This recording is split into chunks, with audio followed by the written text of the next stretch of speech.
মালিক রহমতুল্লাহ আলাইহি বলেছেন যে কোনো বেনামাজি, চিহ্নিত বেনামাজি যদি মরে যায়, নামাজের গোরস্থানে তাকে দাফন করা কবিরা গুনাহ। কথা কন না একেবারে কবিরা।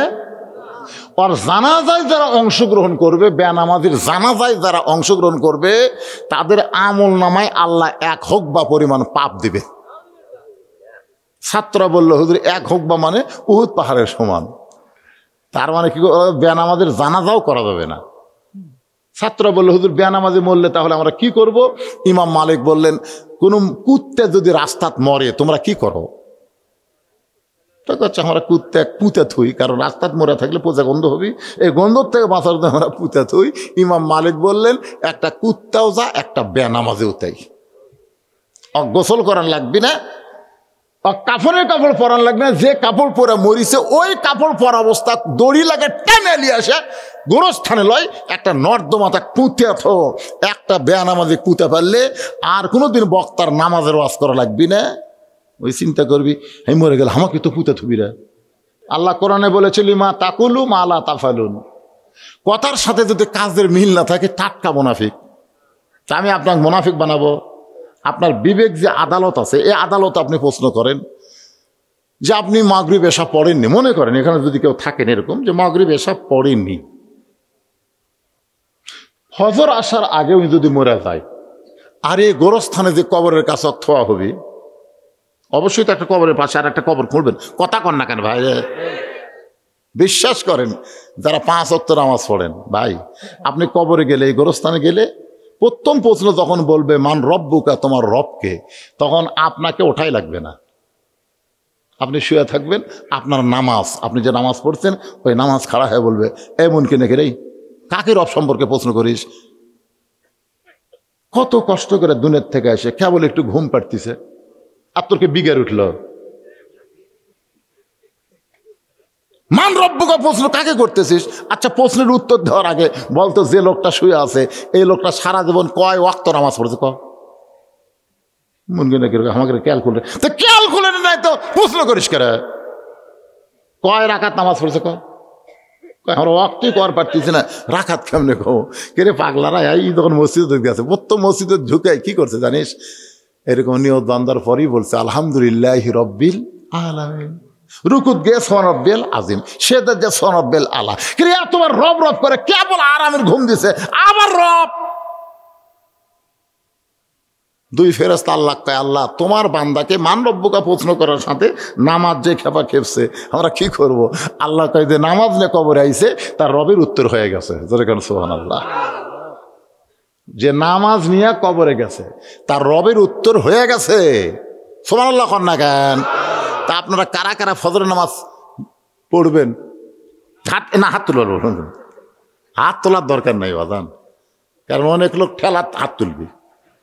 আমাদের বাংলাদেশে কিছু ভণ্ড আছে নাই, আমার বাবাই গায়েব জানে, এরকম মুরিদের সামনে বাবা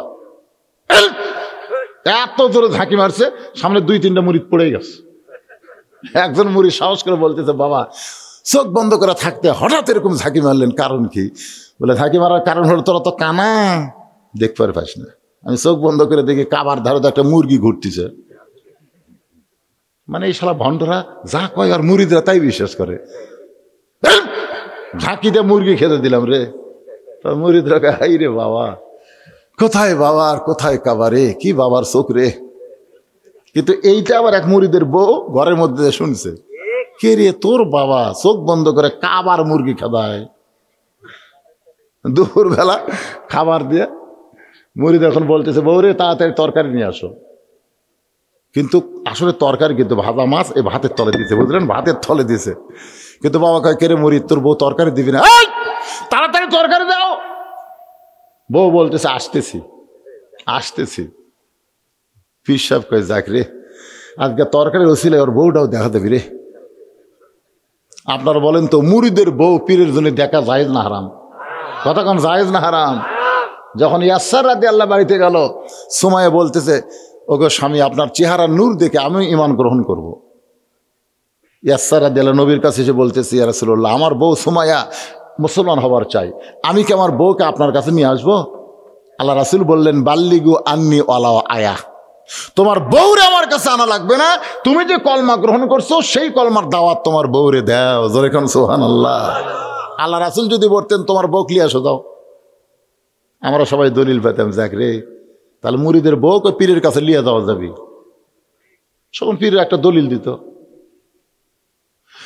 এখন ভাতের তলে ভাজা মাছ, এরপরেও পীর যখন বলে তরকারি দিবি না, মুরিদ বলে কে রে বউ তাড়াতাড়ি তরকারি নিয়ে আসো, বউ বলে আসতেছি, বউ লিয়ে আসতেছে ঝাঁটা, ধরে বলেন কি ঝাঁটা লিয়ে আসে বাপের পিঠের পরে মারছে বাড়ি, ওই আমার বাপকে মারিস কেন, তোমার বাপ চোখ বন্ধ করে কাবার মুরগি খেদায় আর ভাতের তলে মাছ দেখবার হয় না। এই ভণ্ডামি ইসলামে নাই। ফাতেমা কাঁদতে কাঁদতে ঘরের মধ্যে ঢুকলো, এটা রাসূল জানে, কারণ মাকে তার মেয়ে কাপড় পরাবে, অবশ্যই কাঁদবে, কিন্তু হাসতে হাসতে দরজা খুললো। কি কারণে ফাতেমা হাসতেছে এটা রাসূল জানে না। এখান থেকে প্রমাণ হলো আমাদের নবী গায়েবের মালিক না, গায়েবের মালিক একমাত্র কে? তাহলে আমার সঙ্গে সকলে একবার পড়েন, হুয়াল্লাহুল্লাযী লা ইলাহা ইল্লাহু আলিমুল গায়বি ওয়াশ শাহাদাতি হুয়ার রহমানুর রহিম। আল্লাহু আকবার। ফাতেমা বলে বাবা হাসার কারণ হলো, কাঁদতে কাঁদতে কেন গেলাম এটা যখন আপনি বলতে পারেন, হাসতে হাসতে দরজা খুললাম যখন বলবার না পারতেছেন, তাহলে শোনেন হাসার কারণ হলো আপনার জুব্বা আমার মাকে পরাবার গিয়া, আসলে ছোটবেলাতে আমরা পড়ছি, এখনকার ছেলেরা এগুলো পড়া কোথায় পাবে? একে চন্দ্র, দুয়ে পক্ষ, তিনে নিত্র। নিত্র মানে চোখ, আগে কিন্তু চোখ তিনটা ছিল, এখন দুটা হয়ে গেছে। কার বাড়ি রে? হায় হায় রে, আমাকে এলাকার মধ্যে সেরা বাড়ি বারে, এইরকম সুন্দর বাড়ি দেখি নাই। এই শালার হলো কানা, কানার ভাগ্যে ধন মিলে না, সামনে দেখে গোরস্থান, সামনে দেখে গোরস্থান, তারপরে দুনিয়ার বাড়ি দেখে, এরা আসল দেখতে পারে না। কানার ভাগ্যে ধন মিলে না।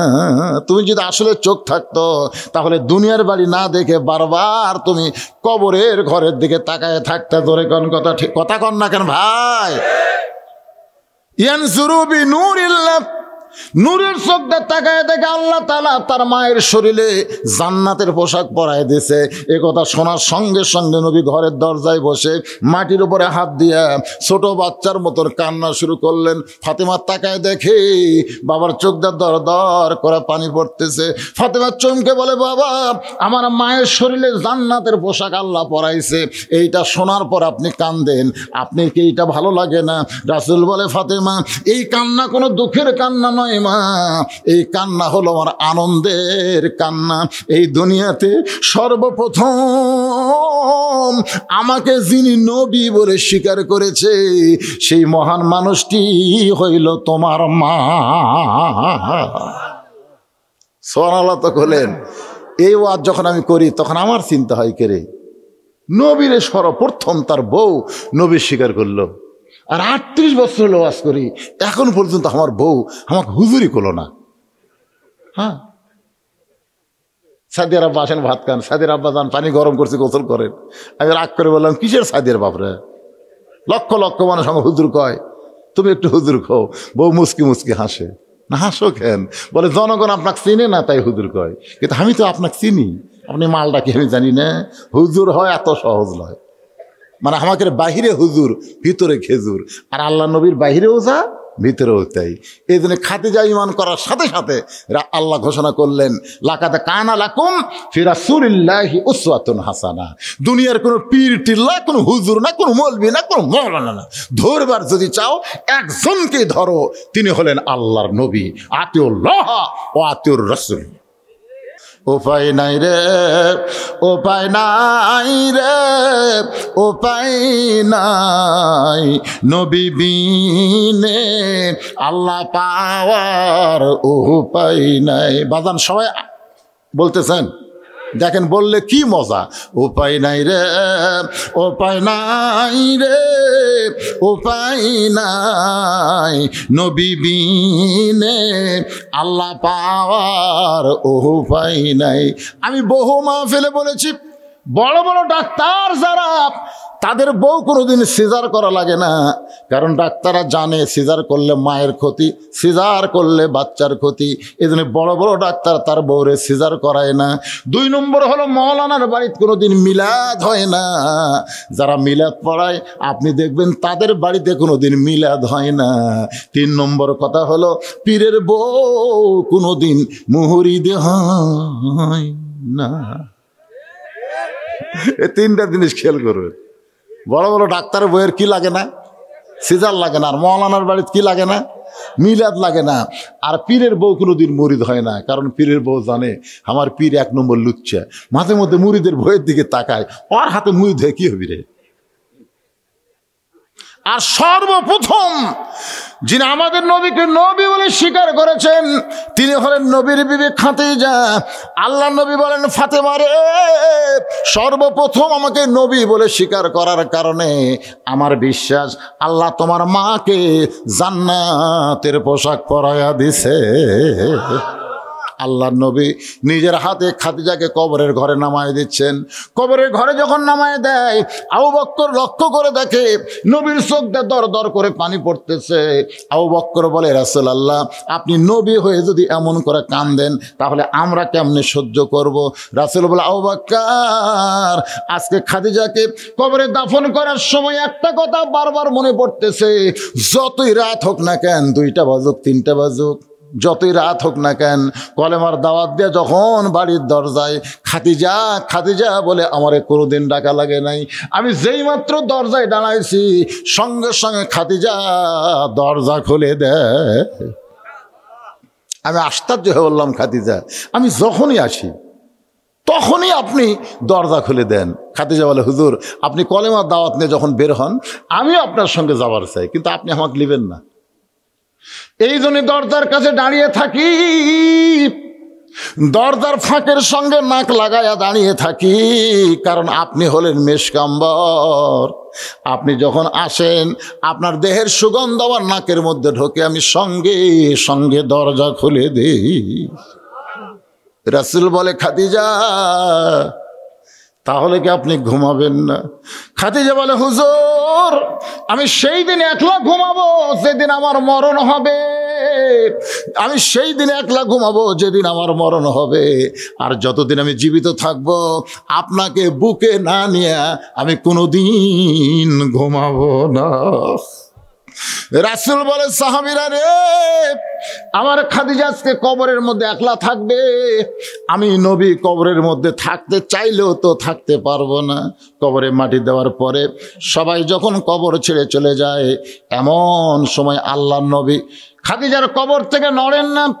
ঘন্টার পর ঘন্টা চলে গেল, নবী কবরের পাশে দাঁড়িয়ে থাকে। আল্লাহ ডাক দিল, হাবিব, আপনি কবর থেকে সরেন না, আমার মুনকির নাকিরও কবরের মধ্যে ঢুকতে পারে না। তখন নবী, আপনি কি খাদিজার কবর থেকে নড়বেন না?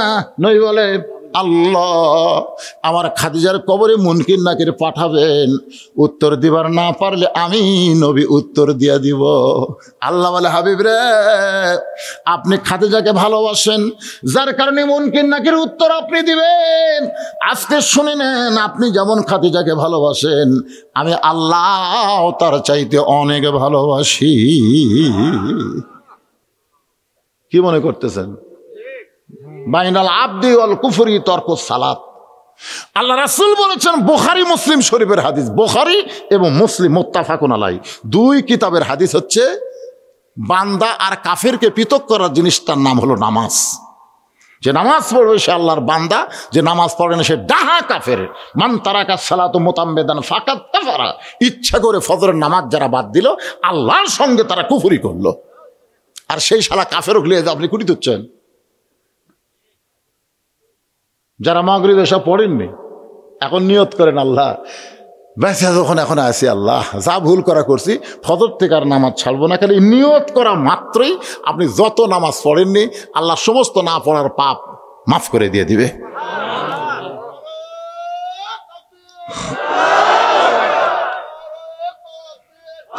লিল্লাহে তাকবীর। সবচাইতে বড় আমল হলো ভাইরা শোনেন, সবচাইতে বড় আমল ফজর থেকে নামাজ শুরু করে দেওয়া। রাজি আছেন?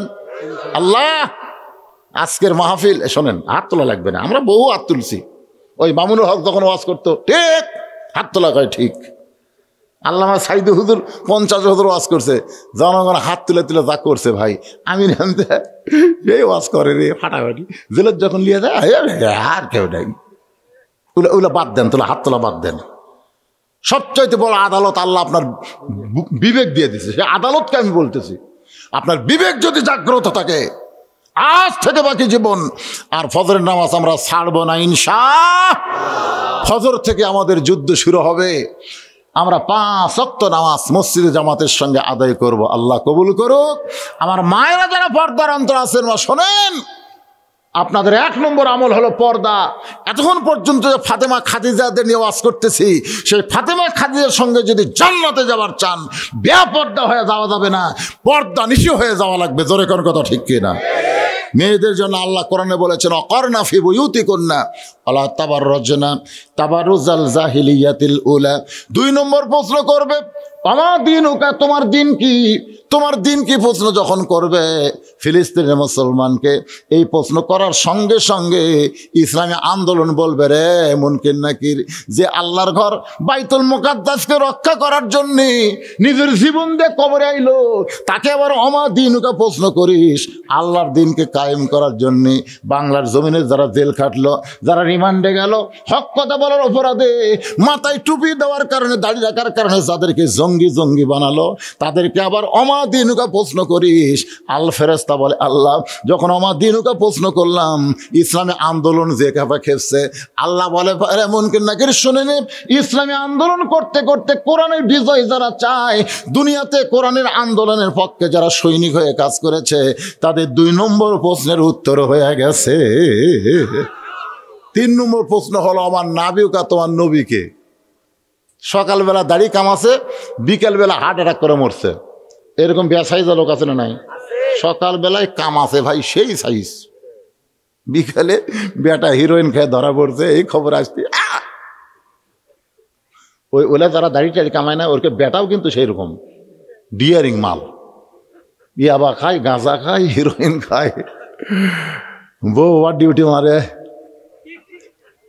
শোনেন, কি মনে করতেছেন আপনি? একটা মরদ মানুষ, মরদের সিমটম নাই? শরীফ আর শরীফায় খুব খেয়াল করবেন, শরীফ কখন শরীফা হয়।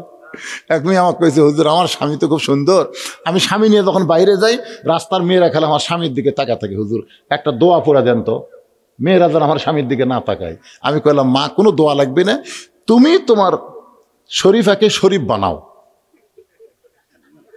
চাচা বানাও, যাও তুমি তোমার স্বামী চাচা বানাও। আমার ওপর রাগ করে কয় হুজুর স্বামী কোনোদিন চাচা, এই পাগল চাচা বানাবার কছি, চাচা কবার কছি। ওকে আমি বুঝা দিলাম দাড়ি থোয়াও, ওই স্বামীকে হাত পাও ধরে দাড়ি থোয়াতে, দাড়ি আঙুল 4 আঙ্গুল হচ্ছে, স্বামীগুলা বাইরে যায়, কোনো মেয়ে আর ওর স্বামীর দিকে তাকায় না। কেউ যদি কথা কবার চায় চাচা আসসালামু আলাইকুম, তখন বউ কই যাকরে আমার স্বামী যখন চাচা হচ্ছে, মাঝখানে আর শয়তান ধোকা দিবার পারবি না, ধরে কথা কন না কেন। এই দাড়ি নিয়ে যেই ব্যক্তি কবরে গেল, মুনকির নাকির জিজ্ঞাসা করতেছে আমার নাবিউকা, তোমার নবীকে। নবী দূর থেকে বলে রে মুনকির নাকির, কাকে নবী সম্পর্কে প্রশ্ন করিস? সে আমাকে নবী বলার আগে আমি নবী তাকে উম্মত হিসাবে স্বীকার করে নিলাম। আল্লাহ বলে হাবিব আপনি খাদিজারে যেমন ভালোবাসেন, আমি আল্লাহ তেমন ভালোবাসি। দুনিয়ার জীবনে কবরকে স্মরণ করে যে চোখের পানি বের করে কানবে, আমি আল্লাহ তাদের কবরে মুনকির নাকির পাঠাবো না।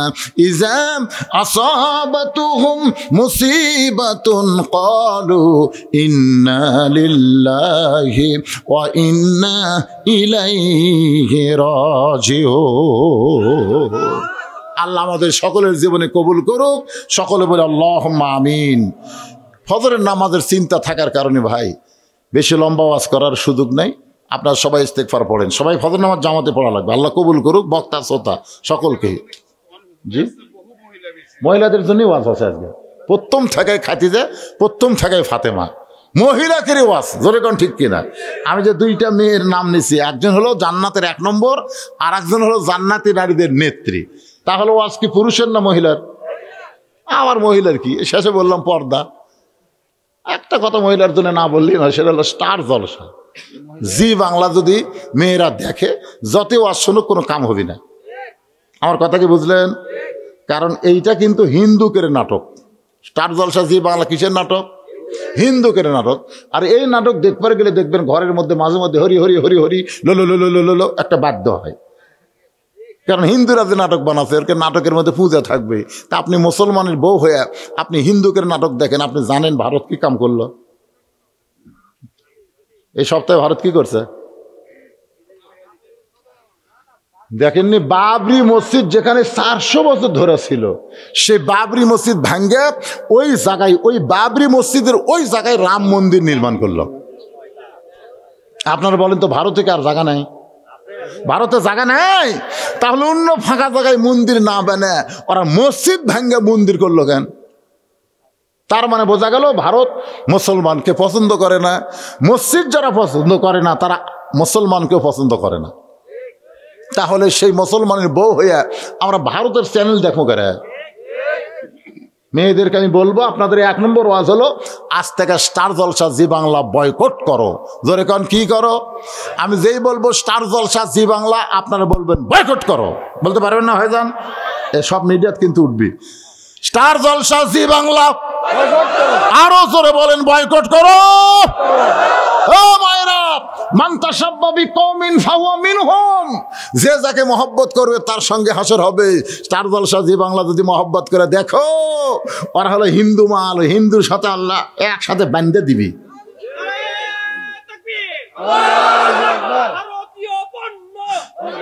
বর্জন করো, বর্জন করো ভারতীয় পণ্য।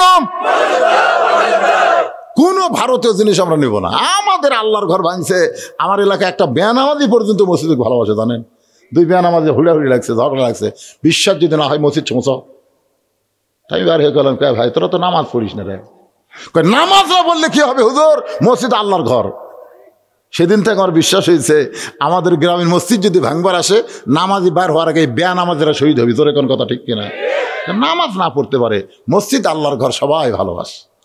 আমি সেই ভালোবাসা যুবকদের বলতেছি, বাদান ভিতরে ঢোকো, ভিতরে ঢোকো। ইন্নাস সালাতা তানহানিল ফাহশাই ওয়াল মুনকার। একমাত্র নামাজই পারে মানুষের যাবতীয় খারাপি থেকে বাঁচাই দিতে। সুবহানাল্লাহ বলেন। হ্যাঁ, তাহলে ইনশাআল্লাহ এই গোরস্থানে গেলেও আমাদের কোনো সমস্যা নেই।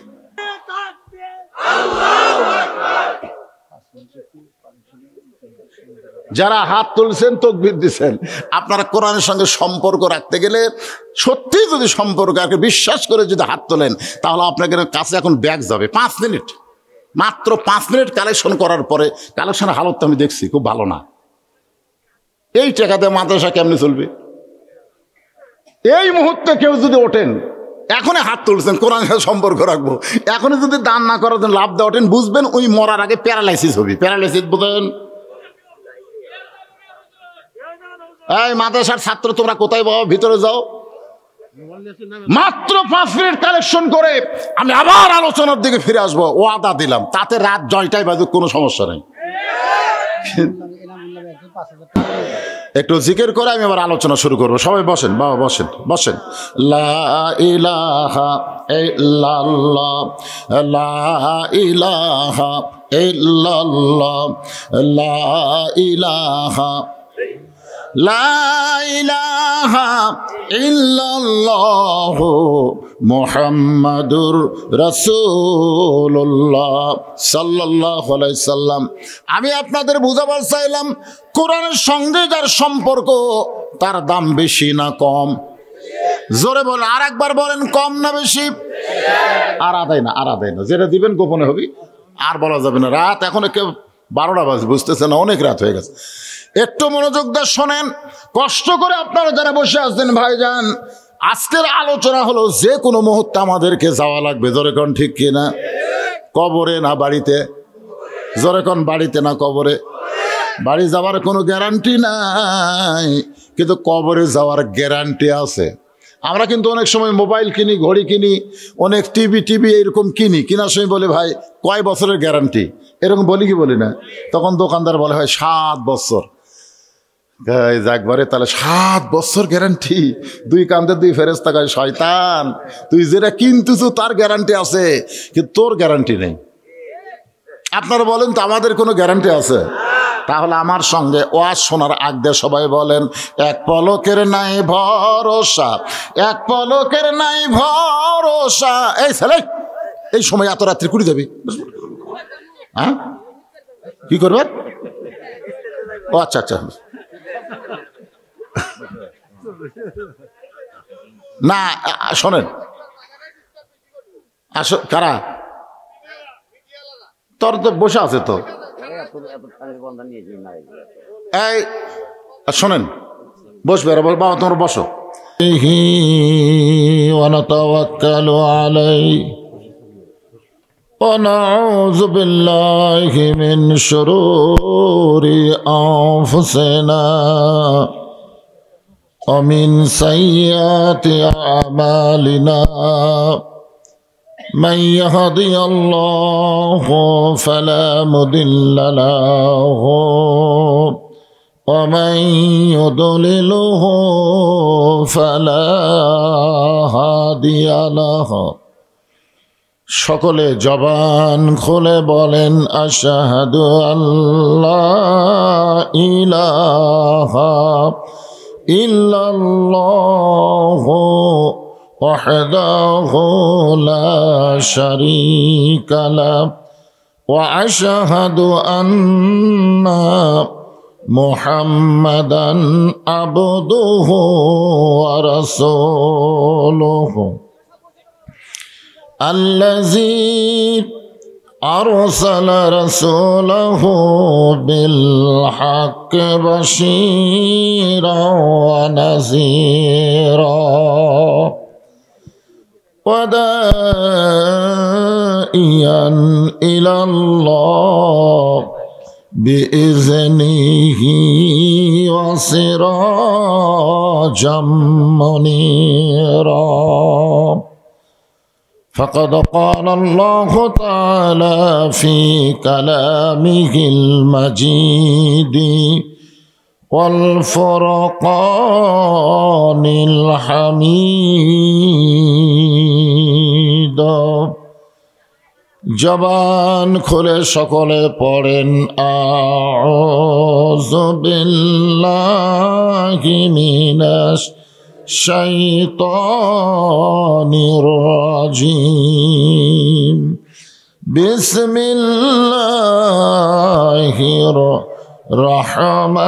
রহমানির রহিম। ইযা আসাবাতুহুম মুসিবাতুন ক্বালু ইন্না লিল্লাহি ওয়া ইন্না ইলাইহি রাজিউন। ইন্নাল্লাহা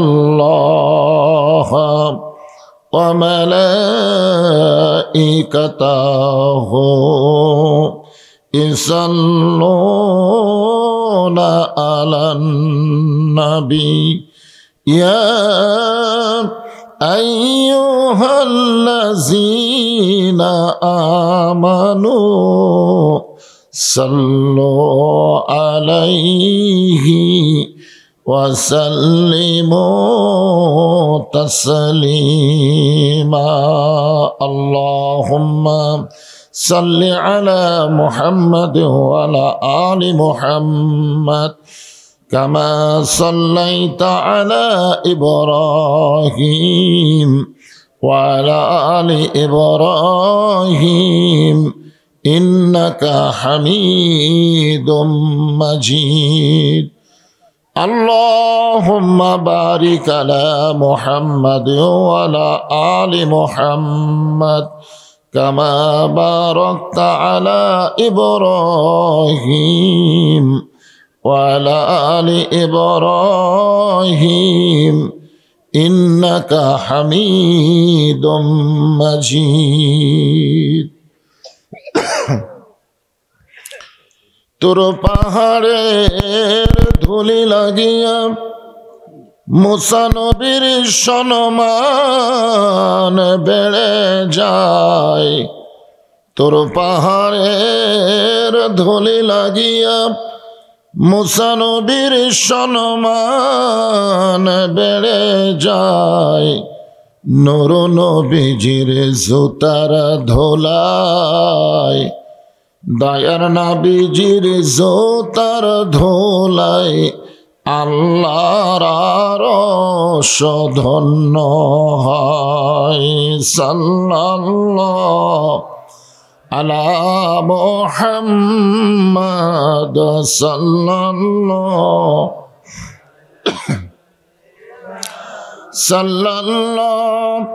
আলা মুহাম্মাদ সাল্লাল্লাহু মশরিকে হুব্বে মুহাম্মদ। সকলে বলি সাল্লাল্লাহু আলাইহি ওয়াসাল্লাম। मतलाए दीवानी माँ, मतलाए खुर्शीद इश्कास, सीनाए सो जाने माँ, बलागल उला बिकमालिही, कशफद दुजा बिजमालिही, हसनत जमीओ खिसालिही, सल्लो अलैहि व आलिही, अल्लाहुम्मा आमीन। জান্নাতের বাগান থেকে জান্নাতি মানুষদেরকে নিয়ে আমি গুনাহগার তোমার রহমতের দরজায় দোখানা হাত তুলেছি আল্লাহ। হাসরের ময়দানে জব্বার আর কাহার নামে রূপ নিয়া তুমি যখন বিচার শুরু করবে, তোমার সামনে দাঁড়ায়া সমস্ত নবীরা নাফসি নাফসি বলে কাঁদতে থাকবে। এমন কঠিন অবস্থা হাসরে হবে, সেদিন সমস্ত নবী তার উম্মতকে ভুলে যাবে, শুধু বলবে আল্লাহ আমার কি হবে, আমার কি হবে। একমাত্র দরদি নবী শাফাতের কান্ডারি ইয়া রব্বি হাবলি উম্মতি বলে সেজদায় পড়ে যাবে। সেই কঠিন মুসিবতের সময় আজকের এই মাহফিলকে ওসিলা করে আমাদের সবাইকে রাসূলের উম্মতের কাতারে আল্লাহ কবুল করে নিও। সুবহান রাব্বিকা রব্বিল ইজ্জাতি আম্মা ইয়াসিফুন ওয়া সালামুন আলাল মুরসালিন আলহামদুলিল্লাহি রাব্বিল আলামিন। লা ইলাহা ইল্লাল্লাহ।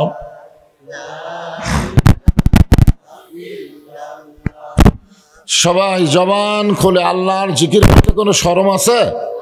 তাহলে সকলে জবান খুলে লা ইলাহা ইল্লাল্লাহ,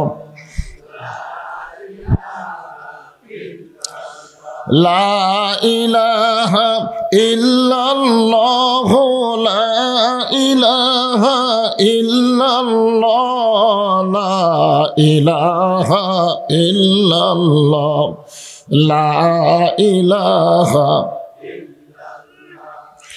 চাঁদ সূরজ আর গ্রহ তারা আল্লাহ নামের পাগল পারা।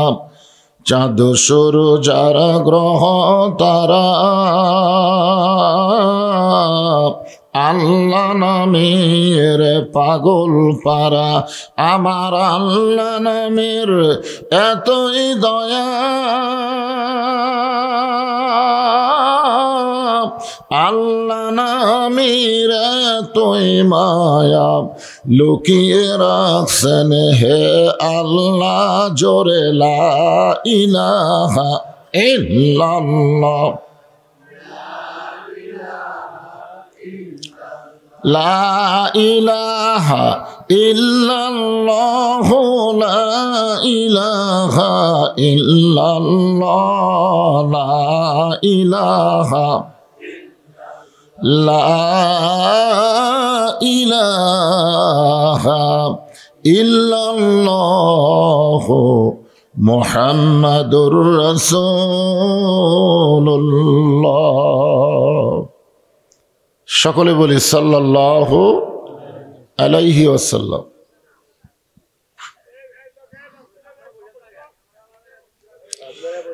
হ্যাঁ, আপনারা যে এতক্ষণ জিকির করলেন, সবচাইতে উত্তম জিকির, আফজালুল জিকির লা ইলাহা ইল্লাল্লাহ। বাবা আদম আলাইহিস সালাম থেকে শুরু করে আমাদের নবী পর্যন্ত প্রত্যেকটা নবীরা একই জিকির করছে। আল্লাহ রাসূল বলেন, কোন ব্যক্তি সারা জীবন যদি পাপ করে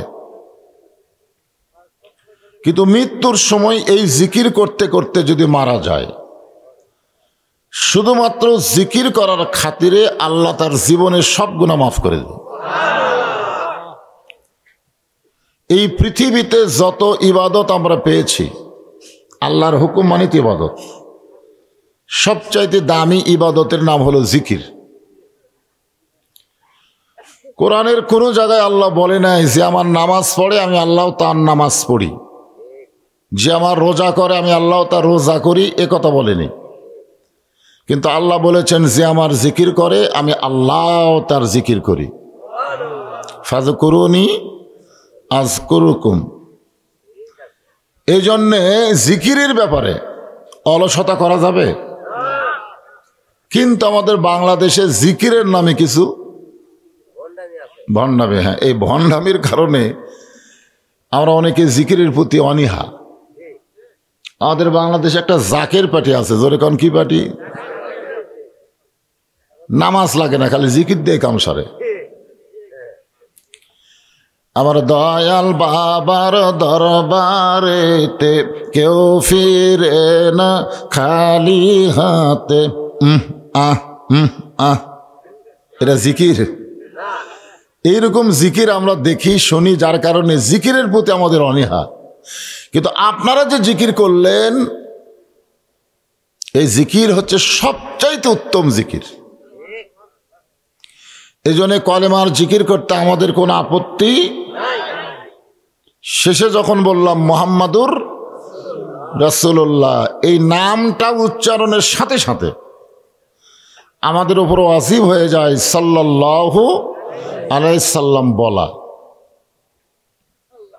আপনি যখনই নবীর নাম শুনে বা পড়ে দরুদ পড়লেন, আমি জিকির করলাম, জিকিরের সওয়াব কিন্তু ডান কাঁধের ফেরেশতা লিখছে।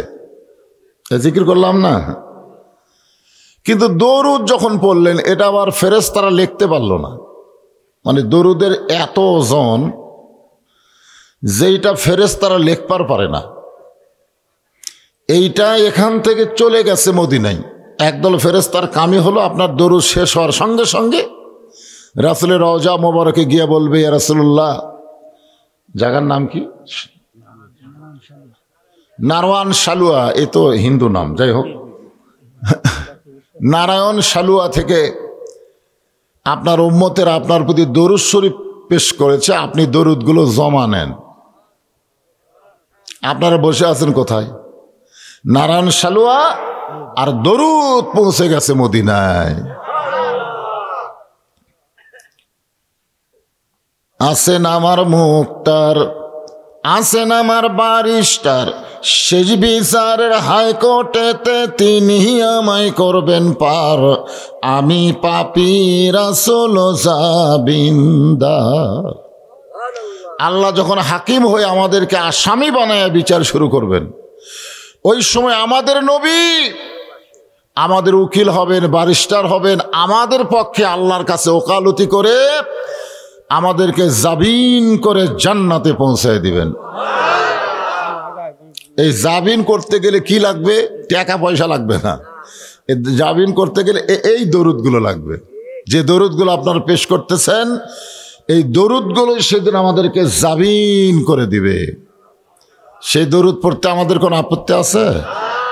এই জন্য যখনই নবীর নাম উচ্চারণ হবে সঙ্গে সঙ্গে বলবো সাল্লাল্লাহু আলাইহি ওয়াসাল্লাম। শামসুদ্দিন নুরানি হাফিজ এবং কওমি মাদ্রাসা কমিটি কর্তৃক আয়োজিত আজকের এই তাফসিরুল কোরআন মাহফিলে, ওয়াজ মাহফিলে আল্লাহ তাআলা যেনাকে সম্মানিত সভাপতির আসনে কবুল করেছেন, হাফিজ মাওলানা মুফতি আব্দুর রউফ সাহেব, উনি আছেন। আজকের এই মাহফিলের সম্মানিত প্রধান অতিথি সৈয়দ আব্দুর রউফ মুক্তা সিরাজি সাহেব, উনিও মনে আসেনি। আজকের এই মাহফিলের সম্মানিত বিশেষ অতিথিবৃন্দ, সম্মানিত অতিথিবৃন্দ, সকলকেই অন্তরের অন্তঃস্থল থেকে আমি শুভেচ্ছা জ্ঞাপন করছি।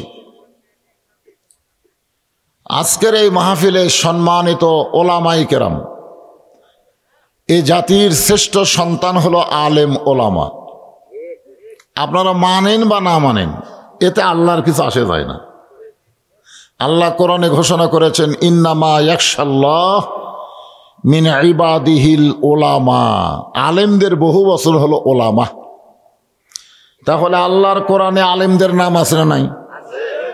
আল্লাহ রাসূল বলেছেন, আল ওলামা ওয়ারাসাতুল আম্বিয়া। আলেমগণ হচ্ছে নবীদের ওয়ারিশ। যে সমস্ত আলেম ওলামা আপনাদের মাঝে মাঝে বসে আছেন, মঞ্চে আছেন, মাগরিবের নামাজের পর থেকে আমি কল্পনাই করিনি যে এত রাতে আমাকে টেজে দিবে। আমি আইসি মাগরিবের পরপরই, এশার অনেক আগে। মনে করছিলাম হয়তো 9টা সাড়ে 9টার দিকে আমি টেজে আসব, কিন্তু আস্তে আস্তে অনেক দেরি হয়ে গেল। যে সমস্ত আলেম ওলামা এতক্ষণ ধরে আপনাদেরকে আলোচনা করে শোনালেন, আমি আমার অন্তরে অন্তঃস্থল থেকে সবাইকে শুভেচ্ছা জ্ঞাপন করছি। এই মুহূর্তে আমার সামনে যারা বসে আছেন, আপনাদের বসার সাইজ খুবই ভালো, আলহামদুলিল্লাহ। ফাঁকা ফাঁকা নাই, একটা জমে বসে গেছেন, ঠিক না?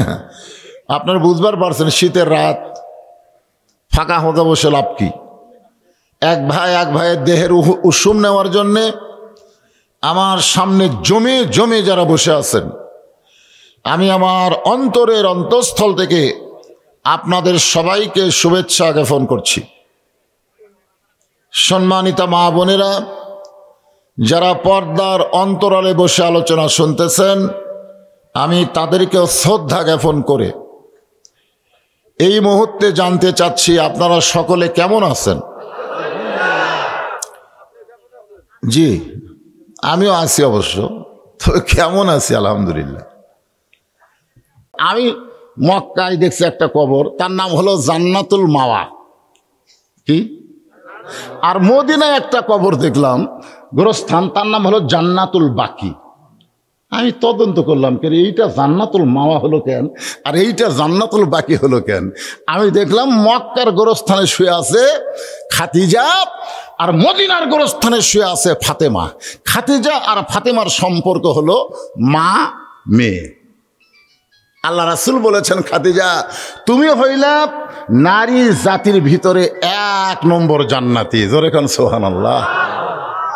কয় নম্বর? নারী জাতির ভিতরে মা খাদিজাকে আল্লাহ 1 নম্বর জান্নাত দিয়ে দিবে। সুবহানাল্লাহ বলেন।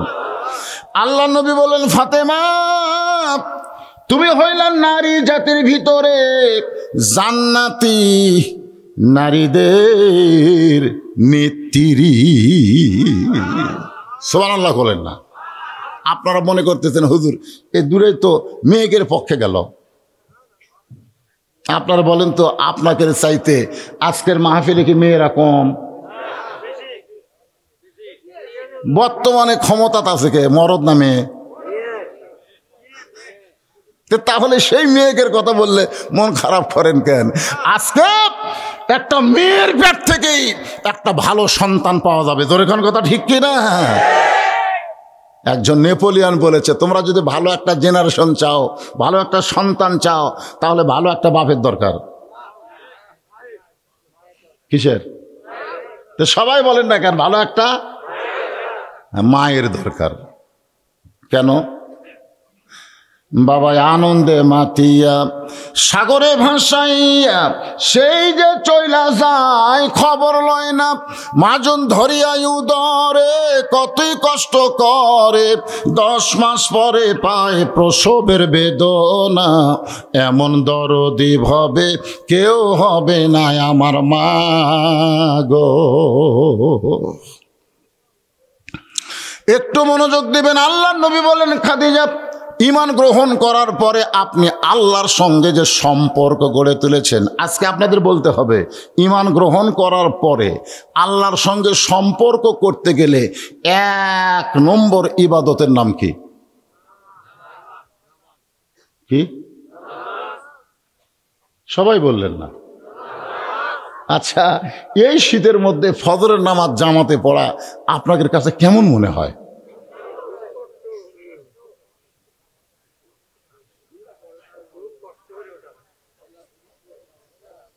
না না, গুনগুন করতেছেন কেন?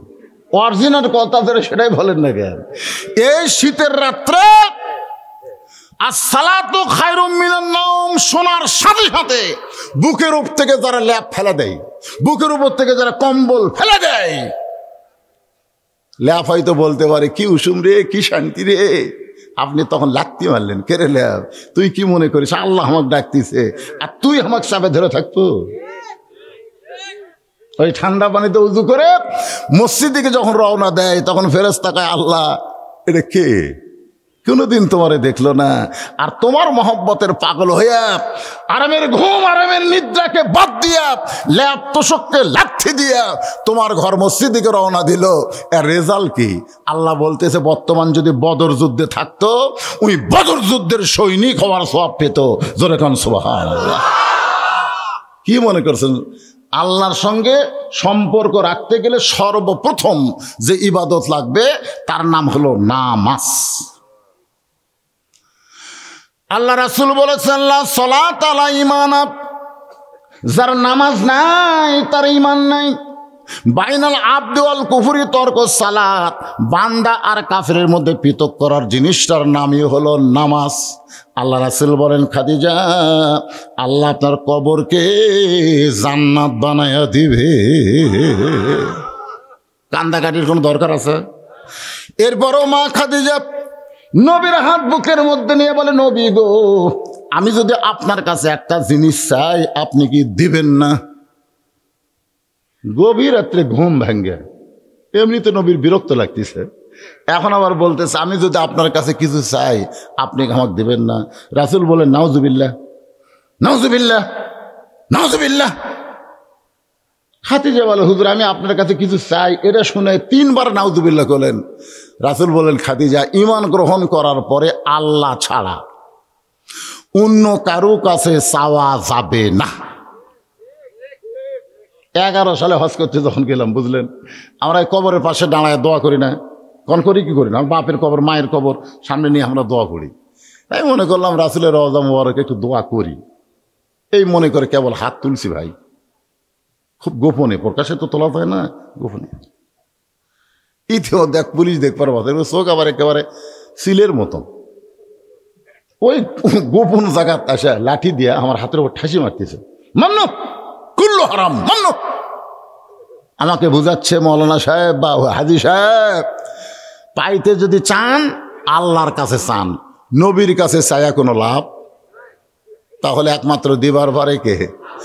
অথচ আমাদের বাংলাদেশে হুজুর নামে কিছু লোক বলে, আল্লাহর ধন নবীরে দিয়া, আল্লাহ আছে গায়েব হইয়া, নবীর ধন খাজা নিয়া, শুয়া আছে আজমিরে, কেউ ফিরে না খালি হাতে, খাজা রে তোর দরবারেতে। কি সুবহানাল্লাহ। হায় হায়, আপনারা বলেন তো এই গানটা কি তৌহিদ না শিরক? জোরে বলা লাগবে রে, জোরে বলা লাগবে। আপনারা কি মনে করতেছেন খালি আমি একলা ওয়াজ করতেছি? এইগুলা মাল মুখের আগে খাড়া করতেছে কি জন্য? এই মুহূর্তে America, London, British, France, Saudi Arab, Malaysia, বাংলাদেশের যত লোক পৃথিবীর যেখানেই থাক, বলছে ওয়াজ শুরু হলে লাইভ দিলে তারা সবাই দেখে। আপনারা কি মনে করতেছেন খালি নারায়ণ সালুয়ায় ওয়াজ চলতেছে? একটু জোরে বলেন, এটা তাওহীদ না শিরক? মাথায় টুপি দিয়ে এক হাঁটু দাড়ি নিয়ে আল্লাহ ছাড়া অন্য কারো কাছে তুমি চাবা? ইয়াকা নাবুদু ওয়া ইয়াকা নাস্তাইন, গোলামি করি কার? চাইতে হবে কার কাছে? মাধ্যম কি? আস্তাইনু বিসসবরি ওয়াসসালাম ইন্নাল্লাহা মা'আস সাবিরিন। যদি কিছু পাওয়ার চাও তাহলে ধৈর্য আর নামাজের মাধ্যমে চাও। খাদিজা বলে, রাসূলুল্লাহ, আমি আপনার কাছে যা চাবো তা যদি আল্লাহর না থাকে তাহলে আল্লাহ দিবে কেমনে? কথাটা খেয়াল করবেন। খাদিজার বয়স হলো 25। পোক্ত বোঝেন না? পোক্ত আর কম পোক্ত বোঝেন না? দেখেন তো খাদিজা কি বলতেছে, হুজুর আপনার কাছে যা চাবো তা যদি আল্লাহর না থাকে তাহলে আল্লাহ দিবে কেমনে? নবী সোমকে বলে, খাদিজা আল্লাহর নাই এই কথা তো আমি এখন পর্যন্ত জানি না। খাদিজা বলে, হুজুর কি কর? আল্লাহর বাপ নাই, আল্লাহর মাও নাই, আল্লাহর বউ নাই, আল্লাহর বিয়া হলে যদি স্বামী ঠিক থাকে বাচ্চা এমনি হবি। জোরে কথা কর না কেন? আল্লাহ নবী তিরস্কার করে বললেন, খাদিজা আসলে আপনি কি চান স্পষ্ট করে বলেন। খাদিজা বলে, হুজুর আমি মরে যাওয়ার পরে আমাকে 3টা জিনিস দেওয়া লাগবে। 1 নম্বর হলো গাড়ি হীরার মধ্যে আপনি কয়েক বছর সাধনা করার পরে আল্লাহ পাক আপনার উপর কোরআন নাজিল করেছে। সর্বোত্তম 5টা আয়াত। জোরে বলেন কয় আয়াত? কোরআন নাজিলের প্রথম হলো 5টা আয়াত, তার মধ্যে প্রথম শব্দই হচ্ছে ইকরা। ইকরা, ইকরা মানে কি? পড়ুন। আমাদের নবী কি সঙ্গে সঙ্গে পড়ছিল নাকি? না, নবী বলল পড়বো না। জিবরাইল বলল, হুজুর পড়েন। রাসূলকে পড়বো না? জিবরাইলকে কি জন্য পড়বেন না? রাসূল বলে, জিবরাইল পড়তে বললি আমি পড়বো, আগে জানতে হবে পড়ার সাইজ কি। এক পড়া আছে পড়া কান্দত লিয়ে খাড়া হয়ে পেশাব করে, আর এক পড়া আছে পেশাব করে পানি লিয়ে উজু করে তারপরে পড়া ধরে। জোরে কোন কথা ঠিক কিনা? 2 পড়াই কি এক? ক্লাস 2 এর ছাত্র, পিছনে ব্যাগ, স্কুলের ব্যাগ, ওই খাড়া হয়ে ব্যাকা করে করতেছে, খাড়া হয়ে হাফ প্যান্ট যে ওই ব্যাকা করে দিক দিয়ে পেশাব করতেছে। আমি বললাম, কে রে বাবা, এই বস বস, বসে থাকে পেশাব কর।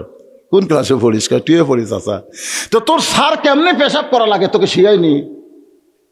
বস থেকে পেশাব করা লাগে বাজান, বস। মুসকে মুসকে হাসে, হাসিস কেন? বলে প্রাইমারি পেশাবখানা যায় দিকে চাচা আমার স্যারই খাড়া হয়ে পেশাব করে, ওর স্যারই খাড়া হয়ে আমারে। আপনারা বলেন, যে শিক্ষা দেয় একদম বাগদম ঘোড়ার সাথে ঢাক ঢোলক ঝাঁঝর বাজে, এই মিথ্যা শিক্ষা দিতে অজু করা লাগে না, পবিত্র হওয়া লাগে না। আর এই কোরআন শিখবার গেলে, ধরবার গেলে লা ইয়ামুসুহু ইল্লাল মুতাহহারুন, আগে পবিত্র হ তারপরে কোরআন ধর। ঠান্ডা লাগে, ফজর পড়তে ঠান্ডা লাগে। এই মাদ্রাসায় সকালবেলা সে দেখবেন ফজরের আগে আর চেতন পায়, ওযু করে পানি খরচ করে, পেশাব করে পানি খরচ করে, ওযু করে তারপরে তাহাজ্জুদের নামাজ পড়ে 1 ঘন্টা আল্লাহর কোরআন পড়ার পরে তারপরে ফজরের জামাতে যায়। ধরে কোন কথা ঠিক কিনা? ঠান্ডা লাগে।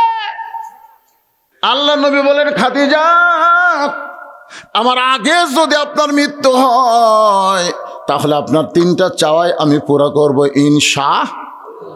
মা খাদিজা দুনিয়া থেকে বিদায় নিলেন। মা খাদিজা দুনিয়া থেকে বিদায় নেওয়ার পরে নবী তাকায় দেখে খাদিজার পেট থেকে আল্লাহ 4টা সন্তান নবীকে দিয়েছিলেন, 4টা মেয়ে। ধরে কোন কয়টা মেয়ে? ওই 4টা মেয়েই কাঁদতেছে।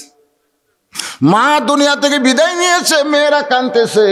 রাসূল তাকায় দেখে 3টা মেয়ের কান্নার শব্দ শোনা যায়, কিন্তু একটা মেয়ে কাঁদতেছে কিন্তু কান্নার কোনো শব্দ নেই। যেই তিনটা মেয়ে কান্নার শব্দ শোনা যায় তারা হলো রোকেয়া, জয়নাব আর কুলসুমা। আর যে মেয়েটা কান্দে চোখের পানি দর দর করে পড়ে কিন্তু তার কান্নার কোনো শব্দ নাই, ওই মেয়েটার নাম হলো খাতুনে জান্নাত ফাতেমা তো জোহরা। আল্লাহ নবী 4টা মেয়ের মধ্যে একটা মেয়েকে ইশারা করে বললেন, ফাতেমা রে তুমি একটু ঘরের মধ্যে আসো। ফাতেমা যেই নবীর ঘরে, আল্লাহ নবী বলতেছেন, ফাতেমা তোমার মা দুনিয়া থেকে বিদায় নেওয়ার কালে আমাকে 2টা ওসিয়ত করে গেছে। মা 2টা ওসিয়ত করেছে, তার মধ্যে 1 নম্বর ওসিয়ত হলো তোমার মাকে তুমি একাই গোসল করান লাগবে, গোসল করানোর সময় অন্য কাউরে তোমার সাথে নেওয়া যাবে না। তোমার মা বলেছে ফাতেমা যেন আমাকে একাই গোসল করে দেয়। ফাতেমা বলে, বাবা আমার আরো 3টা বোন আছে, ওরা তো মন খারাপ করবে, আমি একা মাকে গোসল করাইলে ওরা যদি সঙ্গে থাকবার চায়। রাসূল বলে, ফাতেমা দরজা বন্ধ করে একা তোমার মারে গোসল করাতে হবে। রাসূল বলে, ফাতেমা তোমার মা ওসিয়ত করেছে তোমার মাকে একাই কাফনের কাপড় পরান লাগবে, কাফন পরানোর সময় অন্য কেউ ঘরের মধ্যে থাকতে পারবে না। ফাতেমা কান্দেরে বলে, বাবা আমার মা এই ওসিয়ত করার পিছনে কারণ কি? রাসূল বলে, ফাতেমা ওসিয়ত করার পিছনের কারণ হলো আমি তোমার মাকে বলেছি তোমার পেটের মেয়ে ফাতেমা হলো জান্নাতি নারীদের নেত্রী। এখান থেকে প্রমাণ হলো আপনি মরার আগে ওসিয়ত করতে পারবেন। আপনি যদি ওসিয়ত করেন যে আমি মরে যাওয়ার পরে আমার কবর কোনো বেনামাজি খুঁড়বে না, কারণ বেনামাজি কবর খুঁড়লে সওয়াল জবাবের আগে আপনাকে আযাব দেওয়া শুরু হবে, সওয়াল জবাব পরে আগে আযাব। আর যদি কোনো বিড়ি খোর কবর খোঁড়ে তাহলে বুঝতেছেন কাম সারা। আমার এলাকায় ওরাই 5 জন, গোটা গোরস্থানের দায়িত্ব নিতে ওরাই 5 জন। কেউ মরলি ওরা যায় বলে, ভাই কবর খবর যাচ্ছে 5 প্যাকেট সিগারেট দাও। এখন 5 জন 5 প্যাকেট সিগারেট নিয়ে ওটি থেকে ধরাছে। কবরস্থানে যায় মাটি খুঁড়তেছে, ওই ওর মুখতে একটা যায়, কোদাল দিয়ে সমান করতেছে ওর মুখতে একটা যায়, খুন্তি মারতেছে ওই একটা টানতেছে, যায় ডিরেকশন দিচ্ছে এদিক দিয়ে সোজা কর ওই একটা টানতেছে। যে কয়টা ফেরেস্তা গোরস্থানতায় ছিল একটাও নেই, কারণ ফেরেস্তারা দুর্গন্ধ সহ্য করতে পারে না। বিড়ির গন্ধ খালি ফেরেস্তা না, আপনার বউ পর্যন্ত সহ্য করে না। বিশ্বাস যদি না হয় বউকে একদিন বলে দেখবেন। একদিন আমি ওয়াজে বললাম, স্বামী যদি তার বিবির ভুরুর মাঝখানে চুমা খায় তাহলে একটা ওমরা হজের সওয়াব। স্বামী যদি বইয়ের কোন জায়গা এই 2 চোখের মাঝখানে এই যে ভুরু এ জায়গাতে একটা চুমা খায় ওমরা হজের সওয়াব। এক মেয়ে স্লিপ দিয়ে বললো, হুজুর খবরদার এই সবের কথা যা কছেন আর তার কন্যা আমার বিড়ি খাই, ঘরে ঢুকলেই ভোগরা পাটার গন্ধ বাড়াই, ওই যদি এই জায়গায় চুমা মারে আমার বমি হওয়া ছাড়া বুদ্ধি নাই। নিজের বউ পর্যন্ত বেখোরকে পছন্দ করে। কথা কন না কেন? তাহলে ফেরেশতারা থাকবি? সব ফেরেশতা রাস্তা খাড়া হয়ে আছে। আল্লাহকে খবর কি? আল্লাহ যে হারে বিড়ি টানতেছে আমরা ধার্য দেওয়ার পারতেছি না। ওই যে কবর খুঁজছে বিড়ি খোরেরা, কবরের কাঁচা মাটির মধ্যে বিড়ির গন্ধ লাগে না? যে ঘরত বিড়ি খায়, যে পাঞ্জাবে গাদ্দা বিড়ি খায়, দেখবেন ও সবই গন্ধ, সব গন্ধ। এখন কবর দিয়ে সবাই চলে গেছে, মুনকির নাকি ফেরেশতা এসে আর চুল ধরে বল, কে ভাই তোরা কে? মুনকির নাকি? তো প্রশ্ন করা বাদ দে, উঠ কেন? এই কোন বিড়ি খোর তোর কবর খুললো? তোর কবর বিড়ি গন্ধায় কে? তুই দুনিয়ার বাড়ি বানাইতে, 3তলা বিল্ডিং বানাতে তোর যদি ভালো মিস্ত্রির প্রয়োজন হয়, যেই কবরে 50,000 বছর তোর থাকা লাগবে, সেই কবর খননের জন্য তুই ভালো মিস্ত্রি পাসনি।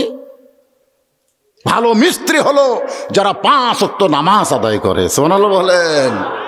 আপনার কিসের অভাব? যেই বাড়িতে আপনি থাকতে পারবেন না, সেই বাড়ি তৈরি করতে যদি 1 কোটি টাকা খরচ করেন, যেই কবরে 50,000 বছর থাকবেন, সেই কবর খোঁড়ার জন্য আপনার 50,000 টাকা খরচ করলে অসুবিধা কি? 5 জন নামাজিকে আপনি আগেই টাকা দিবেন, ভাই আমি যদি আগে মরি আমার কবরটা তোরা খুঁড়ে দিস রে। না ভাই আমরা যদি আগে মরি মাপ, তোরা যদি আগে মরিস মাপ। যে আপনাকে গোসল করাবে, কে গোসল করাবে আপনাকে? ওসিয়ত করে যাবেন মসজিদের মুয়াজ্জিন যেন আমাকে গোসল করায়। তার জন্য মুয়াজ্জিনকে আগাম 10,000 টাকা দিয়ে থবেন, ভাই এই মরে গেলে তোমার কিন্তু কথা থাকলো তুমি আমার গোসল করাই দিবে। কারণ আল্লাহ রাসূল বলেছেন, বেলাল, কাকে ডাক দিচ্ছে, বেলাল আসো তো। বেলাল যখন নবীর কাছে গেছে, নবী বলতেছে বেলাল দেখি দুইজন একসাথে দাঁড়ায়। হযরত বেলাল বলে, রাসূলুল্লাহ কেন? বলে আমার সঙ্গে দাঁড়াও তো। যেই মাত্র বেলাল নবীর সঙ্গে দাঁড়াইছে, নবী বলতেছে, বেলাল তুমি আমার চাইতে আধ হাত খাটো। বেলাল বলে, হুজুর আপনি হলেন ইমাম, আমি মুয়াজ্জিন, আপনার চাইতে খাটো হওয়াতে মানান হয়েছে।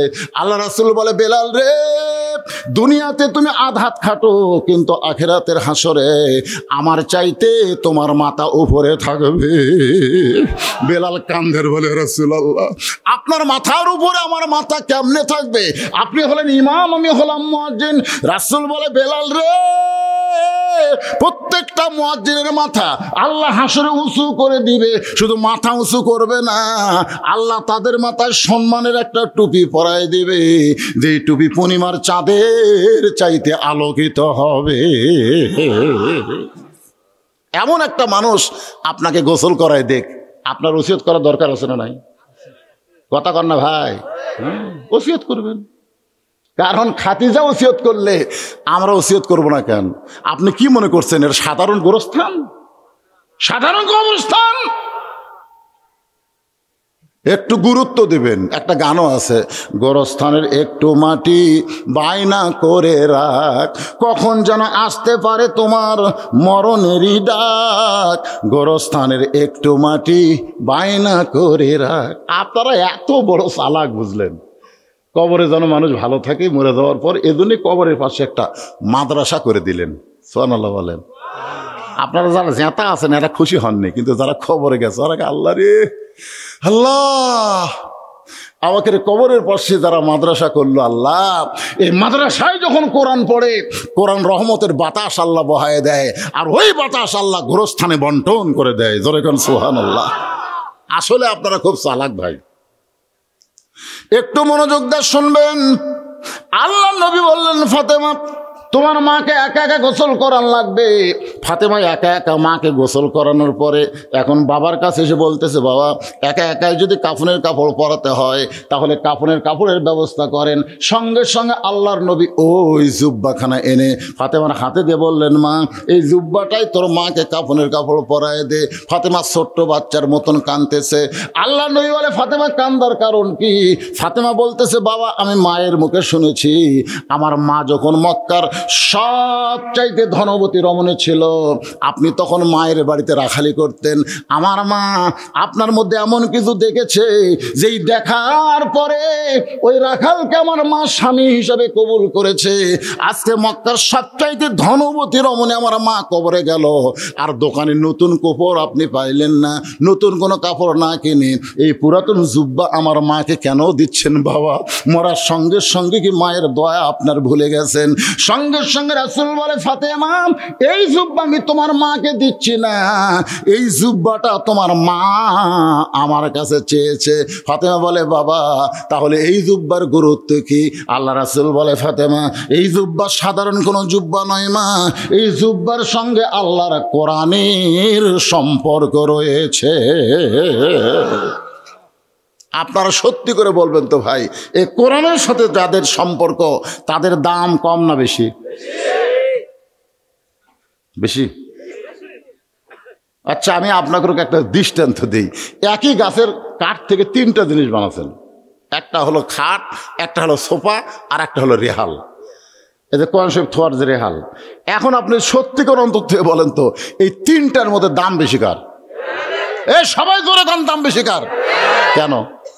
কেন? রেহালের সঙ্গে আল্লাহর কোরআনের সম্পর্ক আছে। আপনারা বলেন তো, আপনি যত গজের টাকার কাপড়ে গাহত দেন, কোরআনের গায়ে যদি 20 টাকা গজের কাপড় দেন, আপনার গায়ের কাপড় কিন্তু আপনি ধুইতে ধুইতে দেখবেন, আপনি দেখবেন পাঞ্জাবি আপনার বউ নিচে ধুচ্ছে, ময়লা ওঠে না, পাও দিয়ে ডলতিছে। আর আপনার বউকে যদি কোরআনের জামা গোসল করার বলেন, ধোবার বলেন, ওই পাও দিবি উঁচা জাগাত।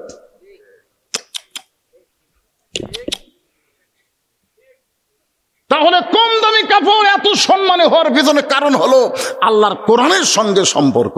তাহলে কোরআনের সঙ্গে সম্পর্ক রাখলে একটা রেহালের দাম যদি বাড়ে, একটা কাপড়ের দাম যদি বাড়ে, সেই কোরআনের সঙ্গে কারা কারা সম্পর্ক রাখবেন? দুই হাত তুলে আমার আল্লাহকে একটু দেখান। লিল্লাহে তাকবীর। হাত নামান। মা ফাতেমা যখন বুঝতে পারলো এই জুব্বা সাধারণ কোনো জুব্বা নয়, এই জুব্বার সঙ্গে আল্লাহর কোরআনের সম্পর্ক আছে, আর এই জুব্বা আমার বাবা দিচ্ছে না, আমার মা চাইছে। রাসূল বলেন, ফাতেমা এই জুব্বাটা তোমার মাকে পরায় দাও। ফাতেমার সামনে সামনে নবী, পিছনে পিছনে। অথচ আমরা জানি আল্লাহ কোরআনে বলেছে আমার নবী যখন রাস্তা চলবে নবীর সামনে কেউ যাবার পারবে না। নবী যখন কথা বলবে তখন নবীর মুখের উপর কেউ কথা বলতে পারবে। নবী যখন রাস্তা চলবে, আপনার বলতে নবীর সামনে কেউ যাওয়ার পারবে? সবার সামনে নবী যাবে। কিন্তু আল্লাহ নবী নিজেই বললেন, ফাতেমা তুই তোর মাকে কাফনের কাপড় জুব্বা নিয়ে আমার সামনে যা, আমি তোর পিছনে পিছনে যাই। ফাতেমা বললেন, বাবা আপনি কেন পিছনে, আমি কেন সামনে? রাসূল বলেন, ফাতেমা রে তুই আমার মেয়ে হবার পারিস, কিন্তু আমি তোরে মার চাইতে সম্মান করি। জোরে কর সুবহানাল্লাহ। আল্লাহ নবী ফাতেমাকে মায়ের মতো সম্মান করার পেছনে কারণ হলো যখন খাদিজা দুনিয়া থেকে বিদায় নেবে তখন খাদিজা শুধু কান্দে। একসময় ফাতেমা দৌড়ে গিয়া মায়ের চোখের পানি মুছে দিয়ে বলে, মা আপনি কিসের জন্য এমন করে কাঁদতেছেন? খাদিজা বলে, ফাতেমা রে শিশুকালে ময়রা গেছে মা, গর্ভে থাকতে মরছে পিতা, চোখে দেখলো না, কে করিবে লালন পালন, কে দিবে সান্ত্বনা, এই দুনিয়ার সবচাইতে বড় এতিম ছিল তোমার বাবা একজন। ও ফাতেমা আমি খাদিজা এতদিন তোমার বাবাকে দেখাশোনা করছি, আমি মরে যাওয়ার পরে এতিম নবীরে কে দেখবে? আমি কেমনে চলে যাব ফাতেমা? আমার যাওয়ার কথা চিন্তা করি না, আমি চিন্তা করি তোমার বাবাকে নিয়ে, তোমার বাবার কে দেখাশোনা করবে? তখন ফাতেমা খাদিজার কপালে চুমা দেয়, বলে, মা আপনি কোনো টেনশন করবেন না, আপনি চলে যাওয়ার পর আমার বাবাকে আপনার মতো আমি দেখাশোনা করব। জোরে কর না সুবহানাল্লাহ। আল্লাহ রাসূল নিজের চোখে দেখছেন যখন তাইফের ময়দান থেকে রক্তমাখা শরীর নিয়ে নবী চলে আইলেন মক্কায়। ওই সময় কিন্তু নবীর দরদের বিবি খাদিজা দুনিয়াতে নেই, মাত্র 2.5 মাস আগে দুনিয়া থেকে বিদায় নিয়েছে। 2.5 মাস পরে নবী তাইফে গেছিলেন। তাইফবাসীরা এত পাথর মারছে, নবীর গোটা দেহ রক্ত একেবারে রক্তাক্ত হয়ে গেছে। নবী মক্কায় চলে আসলেন। নবীর চাচা আবু তালেবও নাই, দরদের বিবি খাদিজাও নাই। 3টা মেয়ে ঘরের মধ্যে ঢুকে বলতেছে, রোকেয়া, কুলসুম আর জয়নাব, ও বাবা আপনি তাইফে না গেলেই পড়তেন বাবা, তাইফে কেন গেলেন বাবা? এত পাথর আপনাকে মারছে, এই কষ্ট আপনি কেমনে সহ্য করবেন? রাসূল বলেন, নবীর সাহাবেরা শোনো, 3টা মেয়ের মতন কথা বলে যখন চলে যায় এমন সময় আমার ফাতেমা ঘরের মধ্যে ঢুকে দরজা বন্ধ করে দেয়, আমার দেহের কাপড় খুলে আমার যত জায়গায় তাইফবাসী পাথর মারছে প্রত্যেকটা জায়গায় গরম পানির মধ্যে নরম কাপড় চুবড়াইয়া আমার গোটা দেহ পরিষ্কার করে ওই নরম হাতের মধ্যে গরম জয়তুনের তেল নিয়ে যখন ক্ষতস্থানে মালিশ করে দেয়, আমি নবী কখন যেন ঘুমায় গেছি, ওই ঘুমের ঘরে দেখতে পাই আমার ফাতেমার মধ্যে আমার আমেনা মাকে দেখা যায়। লিল্লাহে তাকবীর। সেদিন থেকে নবী ফাতেমাকে মায়ের মতন ইজ্জত করতেন। তুমি সামনে যাও, পিছনে পিছনে। এবার নবী ফাতেমা ঘরের মধ্যে ঢোকার সঙ্গে সঙ্গে দরজা বন্ধ করে দিলেন। মা ফাতেমা নবীর পোশাক নিয়ে, জুব্বা নিয়ে মা খাদিজাকে পরাইলেন। কিছুক্ষণ পরে দরজা খুললেন, নবী তাকায় দেখে ফাতেমা মুস্কি মুস্কি হাসতেছে। আল্লাহ নবী চমকে গেছে, কে রে? যে মেয়েটা কাঁদতে কাঁদতে ঢুকলো সেই মেয়েটা হাসতে হাসতে দরজা খুললো। রাসূল বলেন, ফাতেমা তুমি হাসতে হাসতে কেন দরজা খুললে মা? ফাতেমা বলে, বাবা আপনি জানেন বাবা। রাসূল বলে, ফাতেমা তুমি কাঁদতে কাঁদতে ঢুকলে আমি জানি, কারণ মেয়ে তার মাকে কাফনের কাপড় পরাবে, অবশ্যই কাঁদতে কাঁদতে ঢুকবে, কিন্তু হাসতে হাসতে দরজা খুললে আমি জানি না, আমি জানি না। এ কথার দ্বারা নবী বুঝাইলেন আমাদের নবী গায়েবের মালিক না, গায়েবের মালিক হচ্ছে একমাত্র আল্লাহ। জোরে কান সুবহানাল্লাহ। কাফেরের সঙ্গে রহমতের দরজায় ফকির হয়ে দোকানা হাত তুলেছে। মেহেরবানি করে আজকের মাহফিল আমাদের সকলের হেদায়েতের জন্যে, নাজাতের জন্যে, জান্নাতের জন্যে কবুল করো। এই মাহফিলের শুরু থেকে শেষ পর্যন্ত যত আলোচনা হয়েছে আল্লাহ, এর মধ্যে যদি ত্রুটি হয়, ভুল হয়, তুমি মাফ করে দিও। এর যা হাদিয়া মঞ্জুর করো। সোনার মদিনায় নবী পাকের রওজা মুবারকে আল্লাহ তুমি কবুল করো। মদিনা কত সুন্দর নাম মদিনা। মদিনার মানুষটা কত সুন্দর। চাঁদ ভরা মুখে যদি এক নজর দেখতে পায়, ইমানের হলে আল্লাহ তার জন্য জাহান্নামের আগুন হারাম বানায়া দেয়। কত স্বপ্ন দেখেছি জীবনে, আল্লাহ একদিন নবীর সোনামুখ আমাদের নসিব করো। আল্লাহ গো, বাবা আদম থেকে আজ পর্যন্ত যত মুমিন মুমিনাত অন্ধকার কবরে, খাস করে এই নারণ সলুয়ার গোরস্থানে যত মুর্দা শুয়ে আছে আল্লাহ, সকলের কবরকে জান্নাতের টুকরা বানিয়ে দাও। আল্লাহ তাআলা, আমরা যারা হাত তুলেছি, আমাদের জনম দুঃখনী মা যাদের অন্ধকার কবরে চলে গেছে, মায়ের এক ফোঁটা দুধের দাম কাটিলে গায়েরই চাম, পার জুতা বানাইল ঋণের শোধ হবে না। এমন দরদি ভবে কেউ হবে না আমার মা গো। এই দরদের মা যাদের কবরে গেছে আল্লাহ, মায়ের কবরকে জান্নাতের টুকরা বানায় দাও। আমার মা বারান্দায় বসা, আমার নাতি একদিন আমাকে বুড়া কইছে, আমি তাকায় দেখি মার চোখ দিয়ে দর দর করে পানি পড়তেছে। এই মাকে বললাম, মা তোমার চোখের মধ্যে পানি। আমার মা কান্দে আর কয়, আমার সামনে আমার সন্তানকে যখন কেউ বুড়া বলে আমার কলিজার মধ্যে আগুন ধরে যায়। আল্লাহ সেই মা